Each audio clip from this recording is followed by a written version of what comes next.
సుమంత్ హీరోగా ఒక్క పాత్రతోనే తెరకెక్కిన థ్రిల్లర్ సినిమా అహం రీబూట్. సుమంత్ ఒక్క పాత్రతోనే వాయుపుత్ర ఎంటర్టైన్మెంట్స్ నిర్మాణంలో, రఘువీర్ గోరిపర్తి నిర్మాణంలో, ప్రశాంత్ సాగర్ అట్లూరి దర్శకత్వంలో ఈ సినిమా తెరకెక్కింది.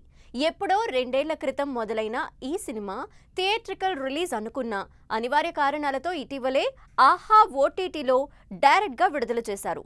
కథ విషయానికొస్తే నిలయ్ సుమంత్ ఒక ఆర్జేగా పనిచేస్తూ ఉంటాడు.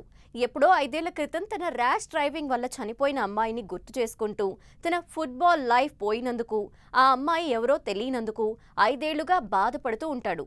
ఓ రోజు ఆర్జేగా వర్క్ మొదలెట్టాక తన రేడియో స్టేషన్కి ఒక కాల్ వస్తుంది. ఒక అమ్మాయి తనని ఎవరో కిడ్నాప్ చేశారంటూ కాపాడమని కాల్ చేస్తుంది. అయితే అది ముందు ప్రాంక్ కాల్ అనుకున్న తర్వాత నిజమే అని తెలుస్తుంది. తాను మాట్లాడేది రేడియోలో అందరూ వింటూ ఉంటారు కాబట్టి డైరెక్ట్గా చెప్పకుండా ఫోన్లోనే ఆమె గురించి అన్ని వివరాలు తెలుసుకుని కాపాడాలి. పోలీసులు కూడా ఈ విషయంలో రంగప్రవేశం చేస్తారు. మరి ఆ అమ్మాయిని ఆర్జే నిలయ్ కాపాడా? పోలీసులు ఏం చేశారు? నిలయ్ వల్ల చనిపోయిన అమ్మాయి ఎవరు? ఆ అమ్మాయికి, కిడ్నాప్ అయిన అమ్మాయికి సంబంధం ఏంటి తెలియాలంటే సినిమాని చూడాల్సిందే. సినిమా విశ్లేషణ: ఈ సినిమా అంతా కేవలం ఒక్క పాత్రతోనే నడుస్తుంది. గతంలో కూడా ఇలా ఒక్క పాత్రతోనే సినిమా నడిపిస్తూ చాలా సినిమాలు వచ్చాయి. సుమంత్ ఒక్కడే తెరపై కనిపిస్తాడు. మిగతా పాత్రలని ఫోన్స్లోనే మాటలతో వినిపిస్తాయి. కిడ్నాప్ అయిన అమ్మాయి రేడియో స్టేషన్కి కాల్ చేస్తే ఎలా కాపాడారు అనే ఆసక్తికర కథ తీసుకున్న కథనంలో మాత్రం అక్కడక్కడ బోర్ కొడుతుంది. ఒక్కడే పాత్ర కావటం, సినిమా అంతా మాటలతో నడవటం మాత్రమే కాక కొన్ని చోట్ల సీరియస్ సన్నివేశమైన అలాంటి థ్రిల్ మిస్ అయినట్టు అనిపిస్తుంది. క్లైమాక్స్లో వచ్చే ట్విస్ట్ మాత్రం బాగుంటుంది. అయితే ఈ సినిమాకి అహం రీబూట్ అని ఎందుకు పేరు పెట్టారో డైరెక్టర్కే తెలియాలి.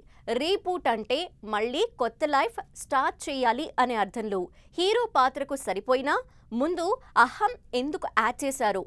ఇక ఈ సినిమాలో సుమంత్ ఒక్కడే నటుడు. చుట్టూ పాత్రలు లేకపోయినా రేడియోలో, ఫోన్స్లో మాట్లాడుతూ, తనకి ఉన్న సమస్యతో బాధపడుతూ అన్ని ఎమోషన్స్లోనూ బాగా నటించి మెప్పించాడు. సాంకేతికంగా ఈ సినిమా అంతా ఒకటే లొకేషన్లో జరుగుతుంది. ఒక రేడియో స్టేషన్ అని ఒకటే రూమ్లో షూట్ జరుగుతుంది. కెమెరా విజువల్స్ ఒక్క లొకేషన్లోనే కొత్తగా అన్ని వైపుల నుంచి చూపించారు. సింగిల్ క్యారెక్టర్తో కథ, కథనం బాగా రాసుకున్నారు. దర్శకుడిగా ప్రశాంత్ సాగర్ సక్సెస్ అయ్యాడని చెప్పొచ్చు.